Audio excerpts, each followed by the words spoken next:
صحابہ اکرام رضوان اللہ تعالی علیہم اجمعین سے جو مروی ہے کہ اللہ رب العزت پوری دنیا کے اندر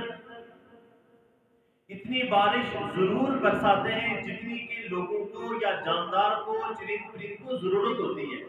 پوری دنیا کے اندر. لیکن بعض جگہوں پر بارش زیادہ ہوتی ہے کہ لوگ اس بارش کے اندر سیلاب آتے ہیں، طوفان آتے ہیں، لوگ ڈوب جاتے ہیں. اور کئی جگہ ایسی ہوتی ہیں کہ جہاں پر ایک ایک قطرے کے لیے، ایک ایک بوند کے لیے لوگ ترستے ہیں. اب بارش تو میرا رب بندوں کی ضرورت کے مطابق پوری دنیا میں لازمی بھیجتا ہے، نازل کرتا ہے، لیکن وہ اس کے حکم سے جس بستی کے اوپر، جس جگہ کے اوپر اللہ کی اجازت ہوتی ہے، اللہ فرشتوں کو حکم دیتے ہیں، فرشتے اس جگہ پر بارش کو نازل فرماتے ہیں. اب یہ بارش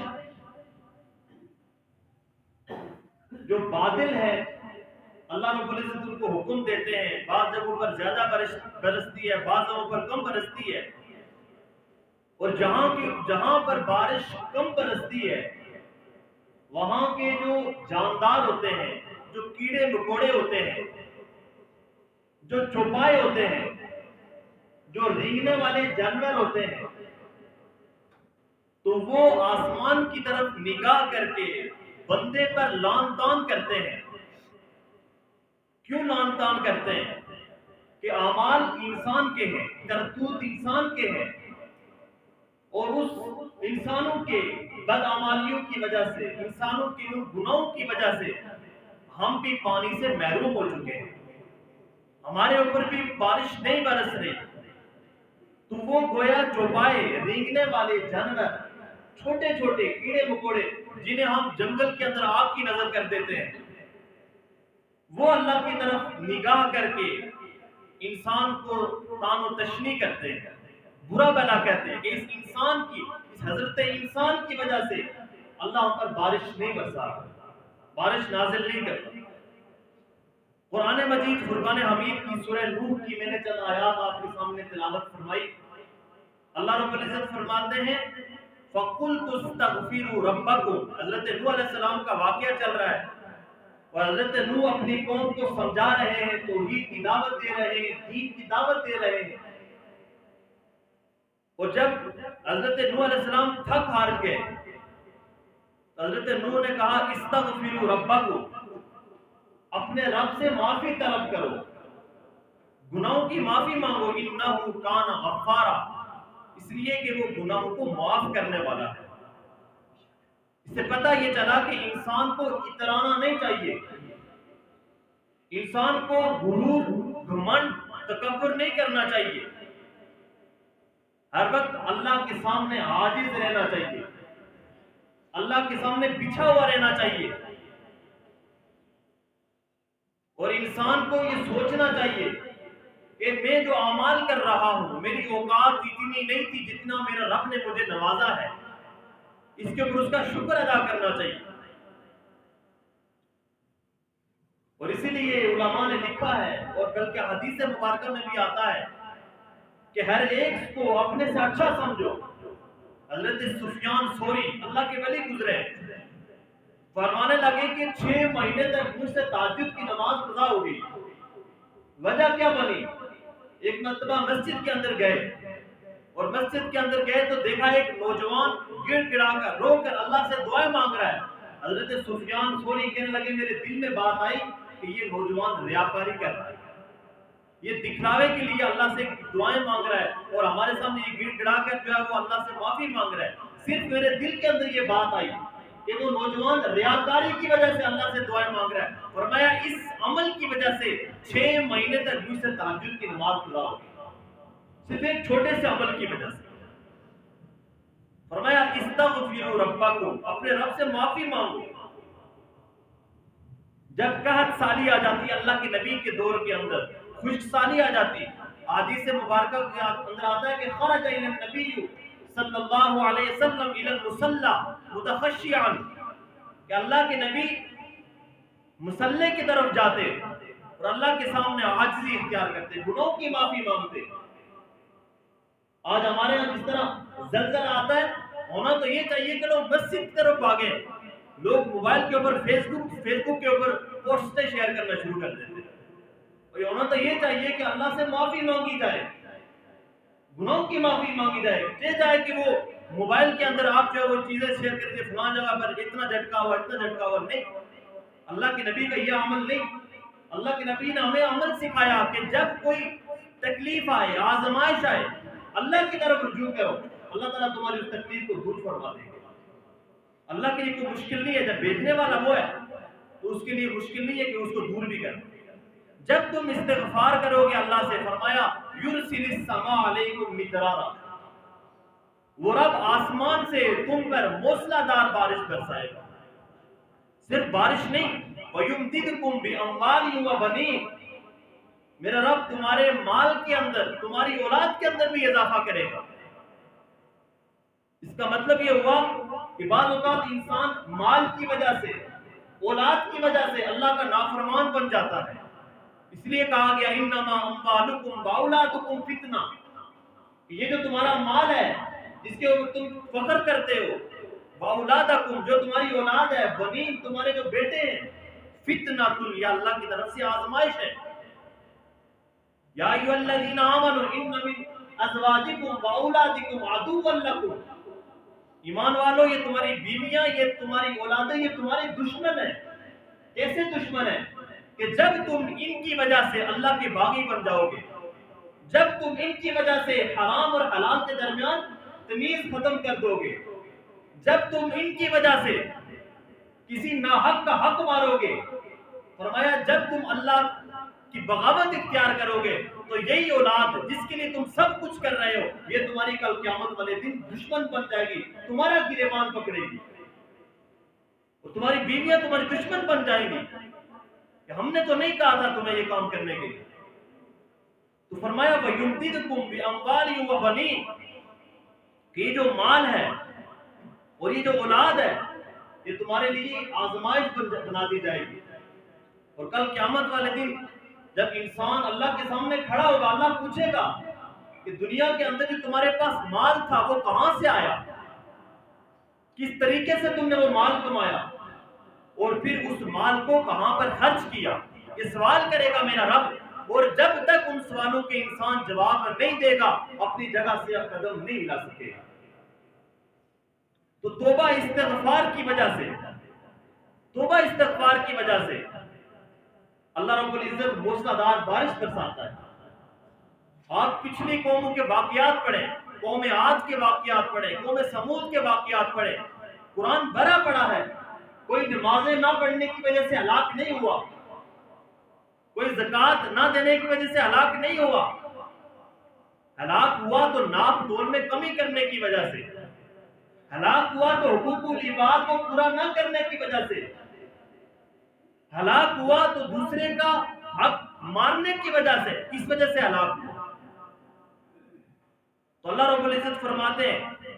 استغفروا ربکم انہ کان غفارا یرسل السماء علیکم مدرارا، موسلادھار بارش برسائے گا، وَيُمْدِدْكُمْ بِأَمْوَالٍ وَبَنِينَ، اور میرا رب تمہاری اولاد کے اندر بھی اضافہ کرے گا اور تمہارے مال کے اندر بھی اضافہ کرے گا۔ قرآن مجید کے اندر ایک شخص کا واقعہ ذکر کیا ہے کہ اس شخص کے پاس نیک آدمی تھا، بڑا اس کے پاس کھیت تھا، اور جب فصل کاٹنے کی باری آتی تو اس کے 3 حصے کر دیتا، ایک حصہ اس میں غرباء کے لیے رکھ دیتا کہ یہ غریبوں کا حق نکال دیا، اور دوسرا حصہ اس نے اپنے پاس اپنے اہل خانہ کے لیے رکھ لیا، اور تیسرا جو حصہ تھا اس نے اسٹور کر کے رکھ دیا کہ اگلے سال اسی فصل سے میں اور کاشت کروں گا۔ اس طرح کے نیک آدمی کا ذکر کیا گیا ہے۔ جب اس شخص کا انتقال ہو جاتا ہے، انتقال کے بعد اس کے 4 بیٹے ہیں،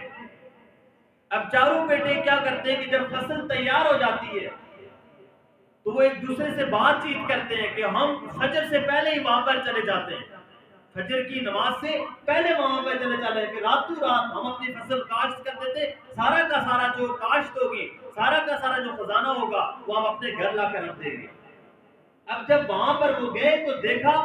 کہ وہ جو باغ تھا وہ سارا کا سارا نیست و نابود ہو چکا تھا، وہ ختم ہو چکا تھا، تباہ و برباد ہو چکا تھا۔ اور وہ کہنے لگے یہ تو ہمارا باغ نہیں لگ رہا، ہمارا باغ تو بڑا ہرا بھرا تھا، خوشحال تھا، بڑی کاشت تھی، بڑی فصل تھی، یہ تو ہمارا باغ نہیں لگ رہا۔ حالانکہ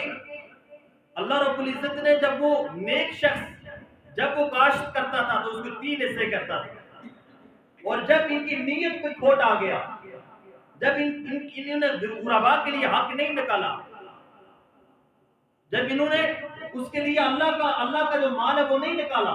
تو فرمایا ان کی نیت کی وجہ سے ان کا سارا جو باغ تھا وہ تباہ اور برباد ہو گیا۔ تو میرے دوستو، انسان کے گناہوں کی وجہ سے، انسان کی بدعمالیوں کی وجہ سے آج جو سود عام ہو چکا ہے، جھوٹ عام ہو چکا ہے، بازار کے اندر جو تجارت ہے، جو لین دین ہے، کہ جب ہم لیتے ہیں تو پورا وصول کرتے ہیں، اور جب ہم دیتے ہیں تو اس کے اندر ڈنڈی مارتے ہیں، اس کے اندر کمی کر کے دیتے ہیں، اور خراب مال کو صحیح مال کے ساتھ ملا کر بیچ دیتے ہیں۔ اللہ کے نبی بازار کے اندر گئے، وہ غلہ پڑا ہوا تھا، اللہ کے نبی نے غلے کے نیچے سے غلہ نکالا تو دیکھا اوپر تو سوکھا ہوا غلہ تھا، اور نیچے جو غلہ تھا وہ سارا کا سارا گیلا تھا۔ اللہ کے نبی نے منع فرمایا کہ جیسا اگر کسی کو کوئی چیز بیچتے ہو تو عیب کو بتا کر بیچو، عیب کو بیان کر کے بیچو کہ اس کے اندر یہ والا صاف مال ہے، یہ خراب مال ہے، اس کی اتنی قیمت ہے، اس کی اتنی قیمت ہے۔ یہ تجارت کے اصول ہیں، اور اللہ کے نبی نے اس لیے فرمایا تھا کہ التاجر الصدوق الامین مع النبیین والصدیقین والشہداء والصالحین، کہ جو امانت دار تاجر ہوگا کل قیامت والے دن اس کا معاملہ نبیوں کے ساتھ، اس کا معاملہ صدیقین کے ساتھ اور شہداء کے ساتھ ہوگا، کہ جو امانت داری کے ساتھ تجارت کرتا ہے۔ کتنے تاجر بیٹھے، میں خود ایک تاجر ہوں، کتنے میرے ہم عمر ہوں گے، کتنے ہمارے بزرگ ہوں گے جنہوں نے تجارت کی ہے، اور ہمارے دین نے ہمیں یہ اصول سکھائیں، اس کے مطابق ہم تجارت کریں گے تو وہ تجارت ہمارے لیے نفع بخش ہوگی، فائدہ مند ہوگی۔ اور دوسرے مقام پر اللہ رب العزت نے فرمایا وَيَا قَوْمِ اسْتَغْفِرُوا رَبَّكُمْ، اے میری قوم اللہ سے معافی مانگو، یُرْسِلِ السَّمَاءَ عَلَيْكُمْ مِدْرَارًا، بارش موسلادھار برسائے گا، اور آگے فرمایا وَيَزِدْكُمْ قُوَّتَكُمْ، کہ تمہاری طاقت کو بڑھا دے گا، تمہارے اندر طاقت آئے گی جب تم اللہ سے معافی مانگ کر گناہوں سے پاک صاف ہو جاؤ گے۔ آپ دیکھیں کہ عرب کے وہ لوگ جنہیں بدو کہا جاتا تھا، اور وہ صدیق جسے کوئی نہیں جانتا تھا، صرف مکے کے اندر گھومتا تھا، جب اللہ کے نبی کا غلام بنا تو وہی صدیق، اسے صدیق اکبر کہا جانے لگا۔ وہ عمر فاروق کے جو اونٹ چرایا کرتے تھے، جنہیں کوئی نہیں جانتا تھا، جب نبی علیہ السلام کے عاشق بنے، غلام بنے، تو وہی عمر پھر 22 لاکھ مربع میل کا حکمران بنا۔ عثمان غنی جسے کوئی نہیں جانتا تھا، پہلے صرف عثمان تھا، جب اللہ کے نبی کا غلام بنا تو اس کے ساتھ غنی بھی لگا کہ عثمان غنی ہے۔ اللہ کے نبی کا دوہرا داماد علی جسے کوئی نہیں جانتا تھا، جب اللہ کے نبی کی غلامی اختیار کی تو پھر حیدر کرار بن گیا، شیر خدا بن گیا۔ آج بھی یہودی علی کا نام سن کر کب کباتے ہیں، ایسا مقام ملا ہے۔ حضرت خالد بن ولید پہلے کوئی نہیں جانتا تھا، لیکن جب اسلام لے آئے، اللہ کے نبی کی غلامی اختیار کی، تو پھر خالد بن ولید کو سیف اللہ کا لقب ملا کہ اللہ کی تلوار ہے، اور اللہ کی تلوار کو کوئی مار نہیں سکتا۔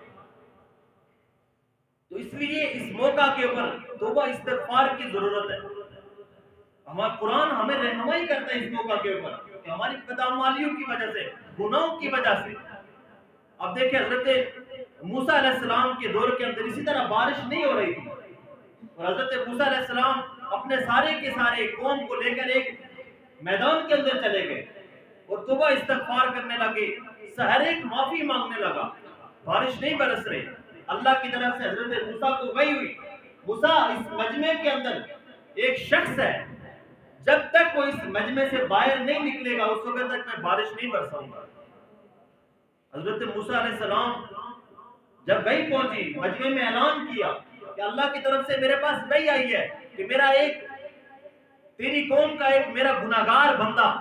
جو 40 سال ہو گئے میری نافرمانی کرتے ہوئے، اللہ فرما رہے ہیں جب تک وہ اس مجمع سے باہر نہیں جائے گا اس وقت تک میں بارش نہیں برساؤں گا۔ اب آپ اتنا بڑا مجمع لگا ہوا ہے،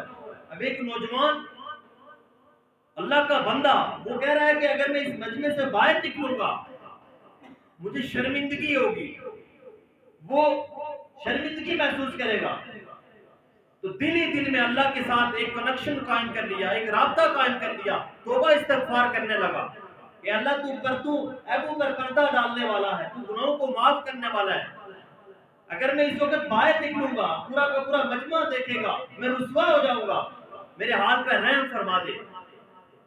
باہر نہیں نکلا، دوبارہ اللہ کی طرف سے وحی آئی حضرت موسیٰ پر، اب موسیٰ جب تک وہ مجمع سے باہر نہیں جائے گا اس وقت تک میں بارش نہیں برساؤں گا۔ پھر ٹوٹے ہوئے دل سے اللہ کے ساتھ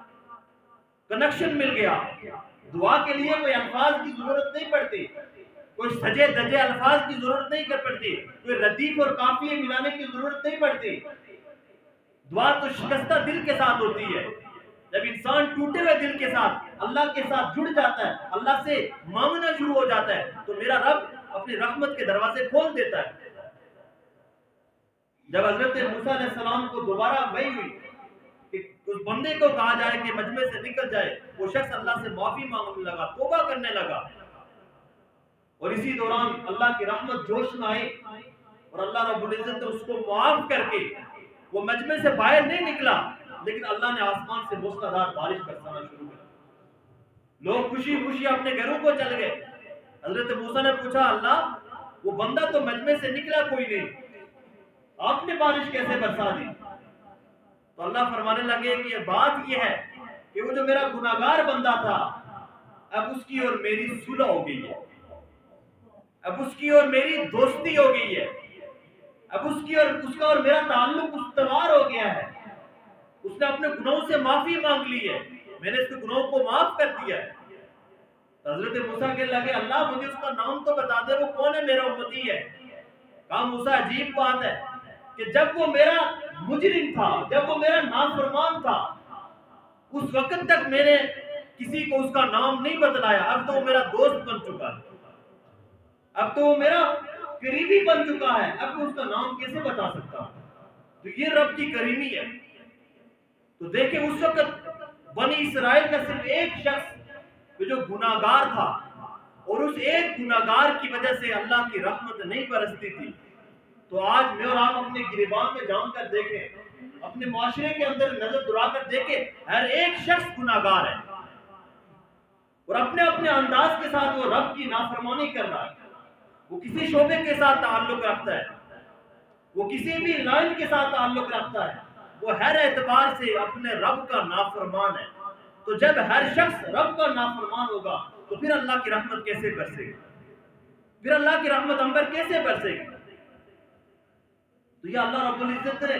ہمیں موقع دیا ہے، ہمیں زندگی دی ہے کہ ہم اللہ سے اپنے گناہوں کی معافی مانگ لیں، اس لیے کہ پھر یہ موقع نہیں ملے گا۔ اور شروع میں نے کہا کہ اللہ رب العزت کی طرف سے بارش پوری دنیا کے اوپر وہ برس جاتی ہے، لیکن کہیں پر زیادہ ہوتی ہے، کہیں پر ہوتی ہی نہیں ہے، وہ پھر ان لوگوں کے اعمال کی وجہ سے یہ معاملہ ہوتا ہے۔ تو قوم عاد، قوم شعیب، اب جتنی بھی قومیں گزری ہیں، کوئی ہوا کی وجہ سے ہلاک ہوا، کوئی زلزلوں کی وجہ سے ہلاک ہوا، کوئی چیخوں کی وجہ سے ہلاک ہوا، اور وہ لوگ تھے کہ جن کے جو آبا و اجداد تھے وہ پیغمبر تھے اور صلبی پیغمبر تھے، اور جب ان کے آبا و اجداد پیغمبر تھے اور ان کے اوپر اللہ کا عذاب آیا تو میری اور آپ کی تو حیثیت ہی کوئی نہیں ہے، ہم تو اللہ کے ساتھ کوئی گلہ ہی نہیں کر سکتے۔ حضرت یوسف علیہ السلام کے بھائیوں نے حضرت یوسف علیہ السلام کو مار کر کنویں کے اندر ڈال دیا، پھر حضرت نوح علیہ السلام کا بیٹا آپ کی آنکھوں کے سامنے غرق ہو رہا ہے، حضرت نوح علیہ السلام نے اللہ سے فرمایا کہ اللہ انہ من اہلک، یہ تو میرے اہل خانہ میں سے ہے، اسے بخش دے، تو اللہ نے فرمایا لیس من اہلک، یہ تیرے اہل خانہ میں سے نہیں ہے، اور اگر آئندہ تم نے اپنے بیٹے کی سفارش کی تو میں تمہیں اپنے مقربین بندوں سے نکال دوں گا۔ کیا اللہ اس وقت کریم نہیں تھا؟ کیا اللہ اس وقت کریم نہیں تھا؟ کریم تھا، لیکن میرے رب کو جب غیرت آتی ہے، میرے رب کو جب جوش آتا ہے، اس کی رحمت جب جوش کے اندر آتی ہے تو پھر اس کے لیے پھر سب برابر ہو جاتے ہیں، سب برابر ہو جاتے ہیں۔ اگر وہ کریم ہے تو اس کے ساتھ وہ منتقم بھی ہے، بدلہ لینے والا ہے، وہ قہار بھی ہے، وہ جبار بھی ہے، اس کی اپنی شان کریمی ہے۔ حضرت موسیٰ علیہ السلام کی قوم جب نافرمان ہو گئی، اللہ رب العزت نے سب کو ایک میدان کے اندر جمع کر دیا، میدان کے اندر ان کو جمع کر دیا۔ حضرت داؤد علیہ السلام کی قوم جب نافرمان بن گئی تو اللہ تعالیٰ نے ان کے چہروں کو خنزیر اور بندر بنا دیا۔ اس کے لیے کوئی مشکل نہیں ہے، کونو قردۃ خاسئین، اللہ نے قرآن مجید میں فرمایا کہ ان کے چہرے خنزیر اور بندر کی طرح بنا۔ اور ہمارے آپ کے نبی امام الانبیاء حضرت محمد مصطفیٰ صلی اللہ علیہ وآلہ وسلم اس امت کے لیے کتنا کوڑتے رہے، کتنی دعائیں مانگتے رہے۔ امت کے محمدیہ کی خصوصیت الگ ہے، وہ اپنی جگہ پر ہے، لیکن انسان کے جو اعمال ہیں اس کا حسب نسب اسے نہیں بچا سکتا۔ من بطہ بی عمل لم یسرع بی نسب، کہ جس کے عمل نے اسے پیچھے رکھا اس کا حسب نسب اسے آگے نہیں لے جا سکتا، کہ اس کا عمل کمزور ہے۔ اللہ کے نبی نماز پڑھتے تو حضرت عائشہ فرماتی کہ آپ کے سینے سے ایسے آواز آتی تھی جیسے جو ہانڈیاں ابلتی ہے اور دک دک آواز آتی ہے، آپ کے سینے سے ایسی آواز آتی تھی اپنی امت کے لیے، اپنی امت کی بخشش کے لیے۔ لیکن آج امت کس راستے پر چل رہی ہے؟ کوئی آنکھوں کا زنا کر رہا ہے، کوئی کانوں کا زنا کر رہا ہے، کوئی ہاتھ کا زنا کر رہا ہے، کوئی پاؤں کا زنا کر رہا ہے۔ یہ سب زانی ہے۔ ایک تو وہ زنا ہے جو اینڈ والا زنا ہے، اس کی تو بات ہی نہیں ہے کہ انسان ایمان سے فارغ ہو جاتا ہے، لیکن ایک آنکھوں کا زنا ہے کہ میرے رب نے جن چیزوں کو دیکھنے سے منع کیا ہے اس چیز کو دیکھنا یہ رب کی ناراضگی کی علامت ہے۔ یہ گویا آنکھوں کا زنا ہو رہا ہے، اس چیز کا سننا کہ جس کو میرے رب نے منع کیا ہے، اللہ کے نبی نے منع کیا ہے، یہ گویا کہ کانوں کا زنا ہو رہا ہے، پکڑنے کا زنا ہو رہا ہے، چلنے کا زنا ہو رہا ہے، شرمگاہ کا زنا ہو رہا ہے۔ ایسا شخص اپنے آپ کے طور پر گناہ کے اندر ملوث ہے۔ اللہ رب العزت پوری قوم کو ایک دم تباہ نہیں کرے گا، اجتماعی عذاب نہیں لائے گا، لیکن انفرادی عذاب آئیں گے۔ کبھی تو اتنا پانی ہو جاتا ہے کہ سیلاب کے اندر طوفان آتے ہیں، لوگ ڈوب جاتے ہیں۔ پاکستان کے اندر دیکھیں، اور ابھی کیفیت یہ بن چکی ہے کہ ایک ایک بوند کے لیے ہم ترس رہے ہیں، ایک ایک قطرے کے لیے ہم ترس رہے ہیں۔ اس موقع پر چاہیے کہ ہم اللہ کے سامنے گڑ گڑائیں، اللہ سے معافی مانگیں، اللہ سے توبہ کریں، کہ جب تک ہم توبہ نہیں کریں گے اس وقت تک کوئی حال موجود نہیں۔ جب تک ہم اللہ کے سامنے سر پر سجود ہو کر نہیں آئیں گے۔ وہ کسی شاعر نے کہا تھا کہ تجھ کو بتاتا ہوں تقدیر امم کیا ہے، تجھ کو بتاتا ہوں تقدیر امم کیا ہے، شمشیر و ثنا اول طاؤس و رباب آخر۔ یہ پہلے کا نوجوان کہاں پر تھا؟ اس کے ہاتھ میں تلوار ہوتی تھی، اور آج کے نوجوان کے ہاتھ میں وہ بڑا سا موبائل وہ ہے، اس موبائل کے اندر وہ کیا کیا کرتا ہے۔ اللہ کی ناراضگی والے کام ہو رہے۔ تو بچا بچا کے نہ رکھ اسے، تیرا آئینہ ہے وہ آئینہ، تو شکستہ تر ہو عظیم تر ہے نگاہ آئینہ ساز میں، نگاہ آئینہ ساز میں۔ اور میں سر کا سجود ہوا کبھی تو زمین سے آنے لگی صدا، تیرا دل تو ہے صنم آشنا، تجھے کیا ملے گا نماز میں۔ کہ انسان نماز تو پڑھ رہا ہے لیکن اس کا دل کہیں پر اٹکا ہوا ہے، اس کے دل کا کنیکشن کہیں اور ہے۔ اور جب نوجوان حضرت ایک صحابی رسول کے بارے میں آتا ہے، ان کو کہیں تیر لگ گیا تو انہوں نے کہا کہ یہ تیر اس وقت نکالنا جب میں اللہ کے سامنے کھڑے ہو کر نماز پڑھنا شروع کر دوں، کہ جب میں نماز پڑھتا ہوں مجھے ارد گرد کا ہوش نہیں رہتا۔ اور گویا انہوں نے جب نماز شروع کی اور نماز پڑھنے کی حالت میں ان کا تیر نکال دیا گیا، اور انہیں اس بات کا پتہ بھی نہیں چلا۔ نماز کے بعد پوچھنے لگے کہ وہ میرا تیر کہاں گیا، تو کہا ہم نے تو وہ نکال دیا تھا۔ یا اللہ کے ساتھ ان کا تعلق تھا۔ اس لیے ہمیں سچا پکا حقیقی معنوں میں سچا مومن بننا پڑے گا، تب اللہ کی رحمت ہم پر برسے گی، اللہ کی رحمت تب ہم پر متوجہ ہوگی۔ اس لیے اس موقع کی وساطت سے اور اس جمعے کی مجلس کی وساطت سے ہم اللہ سے معافی مانگیں